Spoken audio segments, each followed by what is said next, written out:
So, welcome to Transfer Business and News with the Ordained Crown Prince of Ghana, Nana Poku-Hitzfield. It's a lovely Monday. Today is 22nd May 2023. Now, before I start the show itself, I want to say a happy belated birthday to my one and only sweet sister, Cindy Boyson. Mwah! My baby, man. Another year, the dreams will come true. So keep being a good sister to me, man. My lovely sister Cindy Boyson. A happy belated birthday to her. Yesterday was her birthday, and happy birthday to my baby. My baby. Okay, so today let us talk about Manchester United's takeover. We will have 2 more games to go. Of course, I will react to the game against Bournemouth over the weekend, where Manchester United scored 1 goal again, and David De Gea won the Golden Glove with 17 clean sheets, right? But then the game we could have scored more, and I felt a few players weren't at the party. Anthony, Bruno Fernandes, Jadon Sancho was poor. Now, once again, Jadon Sancho, we are losing a bit of patience with Jadon Sancho, right? But then we haven't finished the season, and I hope he can carry on. Maybe he might be the hero in the derby final against Manchester City. Now, speaking about Manchester City, they won the Premier League recently without even having to beat Chelsea. And they beat Chelsea with a second-string team. 9 players, changing almost the entire team, and yet they beat Chelsea. So this is a team we need to be competing against. And when we look at the strength in depth of Manchester City, where players like Riyad Mahrez, Phil Foden, who are game changers, sometimes will be on the bench for 6 matches. We are looking at this is what we need to be competing against. And Manchester United right now, unfortunately, have been left in the dark. Manchester United, unfortunately, are not the most, or is not the most informed team in England at the moment. Manchester City is. And they've been so dominant to the fact that even with 8 games to go, they were breathing down on Arsenal's neck, and Arsenal bottled it. Now, if you were leading the Premier League table it got to a time it was around 8 points with like 8 games to go, and you lose the Premier League title, we need to talk about it. We need to talk about it, right? So, when you look at the quality that we need to be competing against, now Manchester United have had our own fair share of dip in form right after the Newcastle game, the Carabao Cup win. After that game, it's like we lost everything else. It was like an FA Cup final to us that we've won and the season was done, right? And we needed a few players who could have spiced up things. Unfortunately, there is no replacement for Bruno Fernandes. Alexis McAllister might change that in the summer. No replacement for Casemiro, and we need a few other players. But then we look at this current ownership at Manchester United, and we know we are not going anywhere. Unfortunately, Manchester United's fans, our ambition have outgrown the ownership at Manchester United. Because Manchester United fans, the Ordained Crown Prince of Ghana, I am a Manchester United fan. And when you look throughout the world, top people celebrate and are Manchester United fans, right? So it's like we have outgrown the Glazers, and the facilities at Old Trafford, around Carrington, whatever it is, the Glazers have let us down. Now, the reason why so many Manchester United fans are against the ownership of Sir Jim Ratcliffe is because he offered to give the Glazers a stay. When we have always wanted to get rid of these people. Now you've come in and you've given them an option. And because they are business people, they might choose your option. Meanwhile, we know the whole of Manchester needs a bit of rejuvenation. Modernness in Manchester. Look at what City has done with the Etihad and its surroundings. Modernness in the upper part of England. We know Sheikh Jassim has promised infrastructure into the community as well. Rebuilding Manchester United, infrastructure-wise. We've seen what Sir Jim Ratcliffe can do with a club. Look at Nice. So, Sheikh Jassim, if this bid goes to Sir Jim Ratcliffe, I can see Manchester United dwindling and dwindling. Now, around yesterday or 3 days today, there were stories circulating that Sheikh Jassim wants to buy West Ham or Tottenham Hotspurs in case Manchester United's owners don't want to sell anymore. And I'm like, if Sheikh Jassim buys Hotspurs, Manchester United, we are done. Because now we will have clubs like Man City, Tottenham Hotspurs, Newcastle, who have more spending powers than us. Now you think about Liverpool, Arsenal, Chelsea with Todd Bowley, who is willing to spend that much. Then you think about the fact that if that happens, Manchester United will one day in the near future will probably be relegated from the Premier League. And it won't be a surprise because it is happening to Leicester at the moment. Leicester won the Premier League title in 2016.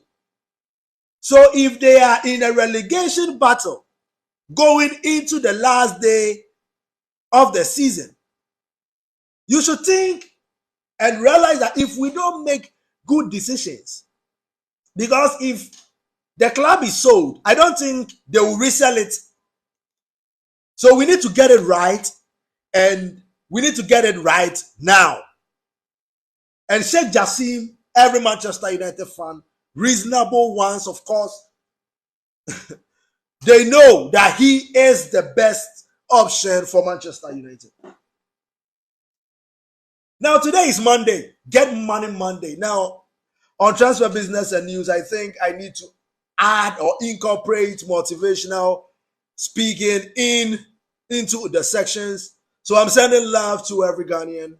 I'm sending love to every African. I'm sending love to every black man across this beautiful continent and beautiful planet called Earth, man. Love is all that we need amongst ourselves. If we have love, we have virtually everything. And the Spaniard will say, Roma no se hizo in India. Siempre un paso a la vez. We know Rome was not built in a day. It's always a step at a time. But Africa's unity is upon us. Now, Mr. Steve Harvey have been saying this, and I think he is absolute right. He says there is nothing like luck. Luck is when hard work meets opportunity. Now, whatever you are doing right now, make sure you are building yourself up. So on Sunset Friday and times like this with the ordained Crown Prince of Ghana, have you seen me? I don't want to talk about negativity because it will always exist. And those are challenges to get to where you want to be.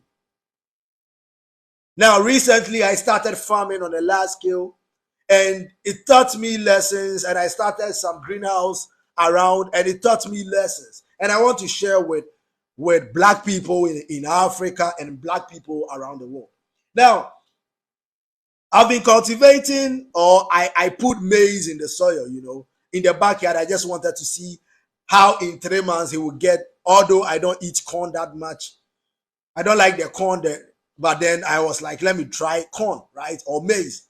And now, weeds will also grow as the plants grow, right? And I was there trying to trim the weeds off so that the maize plant can get all the sunlight, all the waters, and blah blah blah. But then in the process of pruning around it, sometimes I will cut the leaf of the maize plant by accident.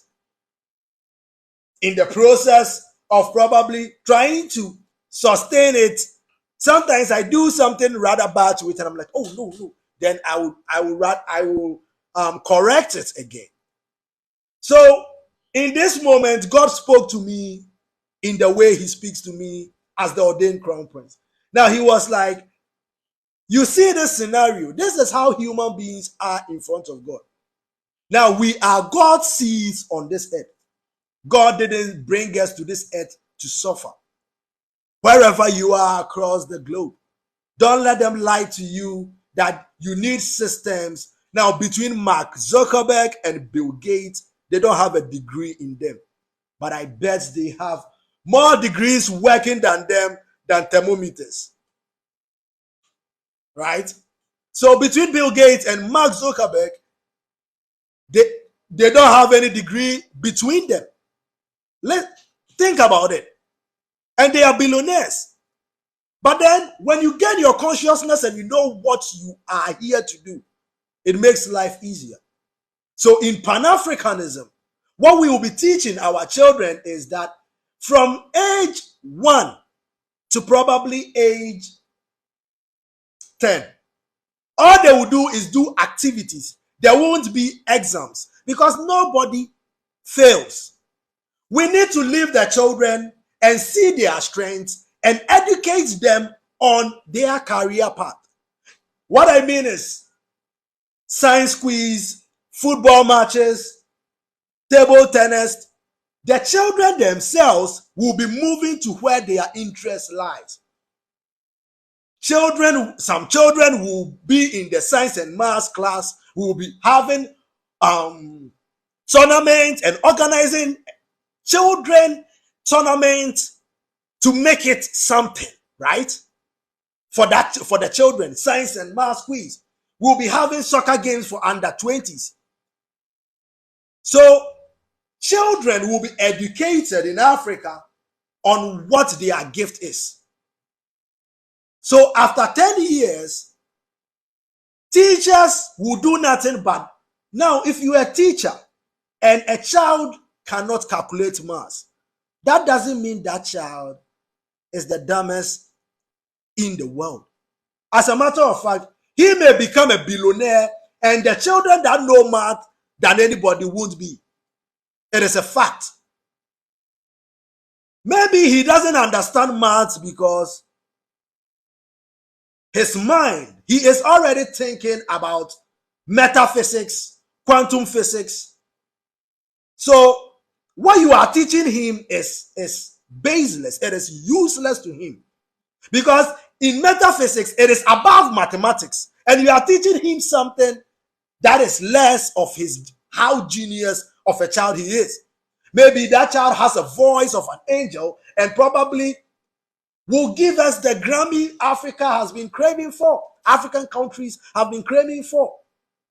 Maybe the next child that you think don't know maths and you keep telling him bad things, into 1 + 1 1 + 1 no ye de ko him.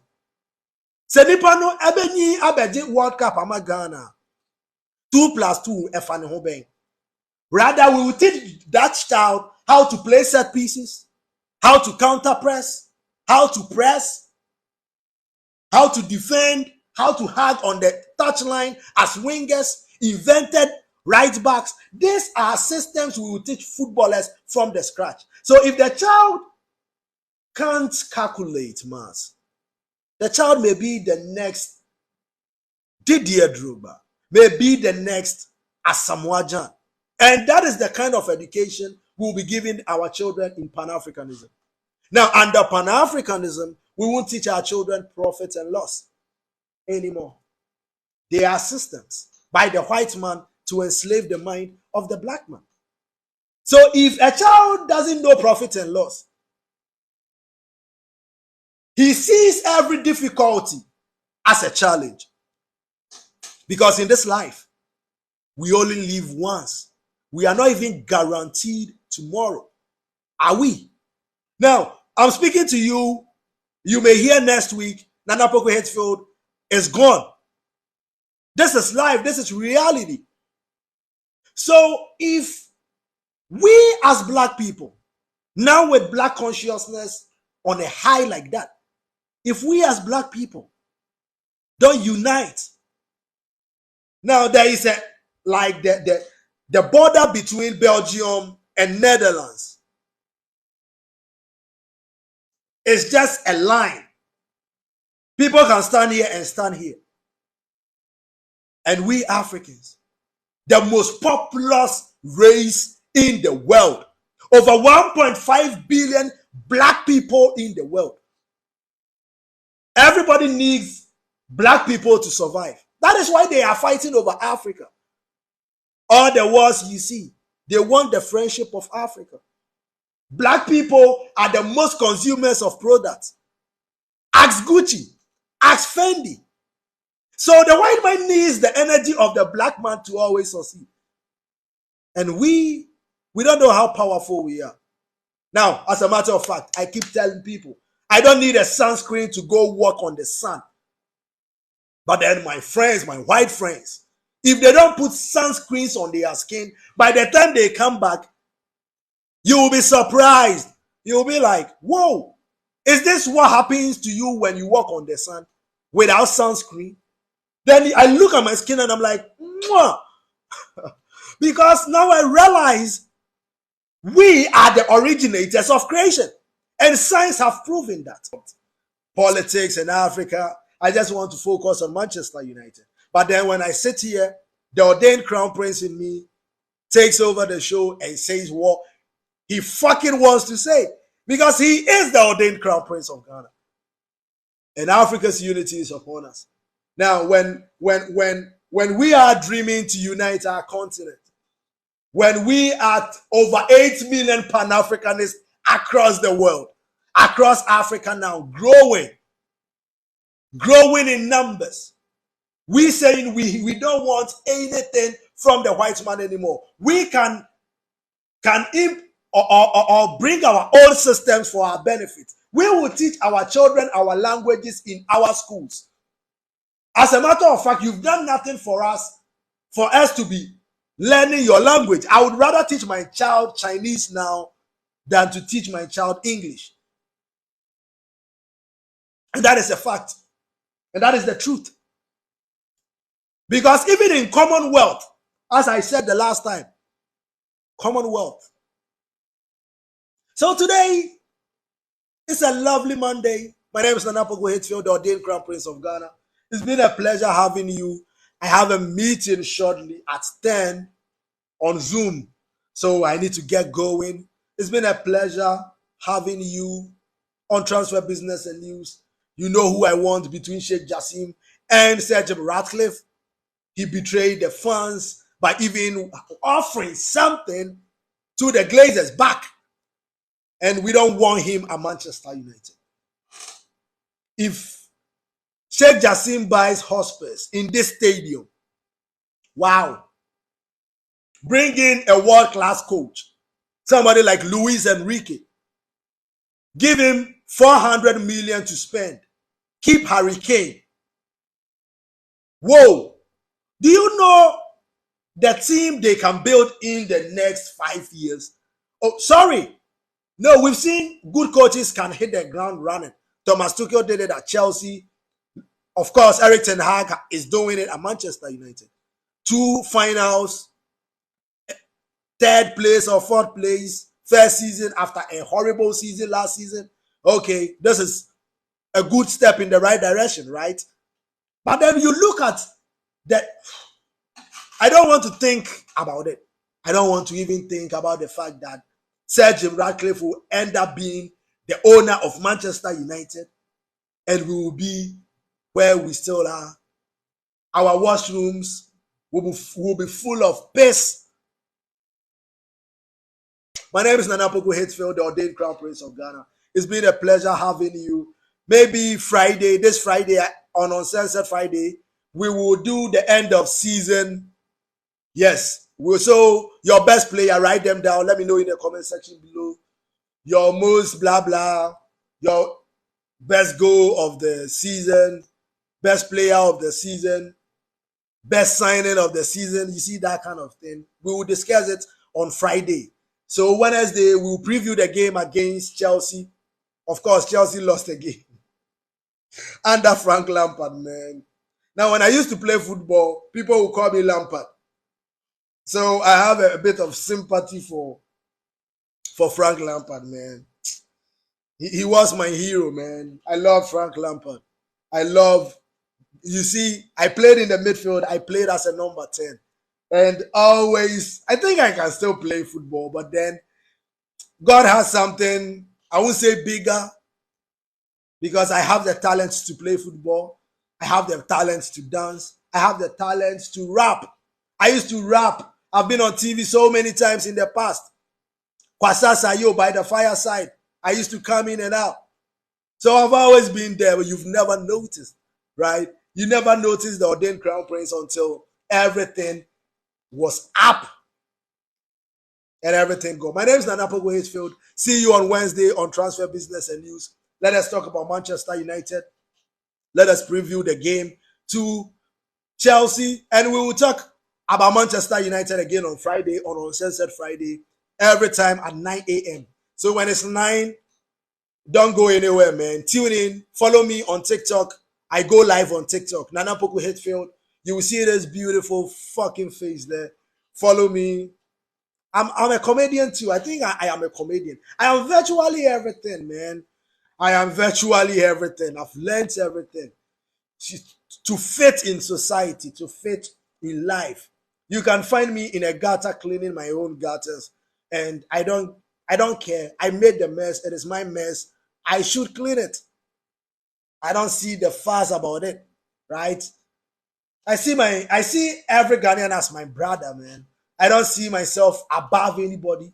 I see anybody above my age as my elder brother or probably father or grandfather, right? So I wrote a letter to my king Otunfo Osei-Tutu the second. Check it out on my YouTube page. A black letter to the king of England, Otunfo Osei-Tutu the second. I'm leaving you guys with grace, power, and abundance. Chi, chi, cha. Bye-bye.